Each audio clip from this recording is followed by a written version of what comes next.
শনিবার সকাল ৯টা থেকে শুরু হয়েছে ত্রিপুরা বার অ্যাসোসিয়েশনের নির্বাচন। নির্ধারিত সময় অনুযায়ী ভোট গ্রহণ চলবে দুপুর ১টা পর্যন্ত। এবারে নির্বাচনে মোট ৬০১ জন ভোটার তাদের গণতান্ত্রিক অধিকার প্রয়োগ করে নতুন নেতৃত্ব নির্বাচনে অংশ নিচ্ছেন। সকাল থেকেই ভোট কেন্দ্রে আইনজীবীদের উপস্থিতি লক্ষ্য করা যায়। সুশৃঙ্খল ও শান্তিপূর্ণ পরিবেশে ভোট গ্রহণ চলছে এবং নির্বাচনকে অবাধ ও স্বচ্ছ রাখতে প্রয়োজনীয় প্রশাসনিক ব্যবস্থাও গ্রহণ করা হয়েছে। নির্বাচনকে ঘিরে প্রার্থী ও ভোটারদের মধ্যে উৎসাহ ও উদ্দীপনার পরিবেশ লক্ষ্য করা গেছে।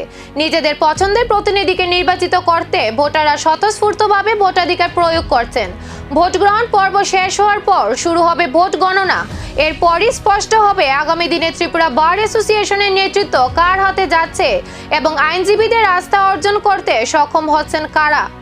এবং আমাদের 2026-2028 সালের যে লার্নেড আইনজীবীদের যে বার অ্যাসোসিয়েশনের ভোট, সেই ভোট শুরু হয়ে গেছে ঠিক 9টার সময়। এবং 9টার সময় ছিল, 9টার সময়ই আমাদের লার্নেড আইনজীবীরা তাদের ভোটাধিকার প্রয়োগ করার জন্য লাইনে দাঁড়িয়ে গেছেন।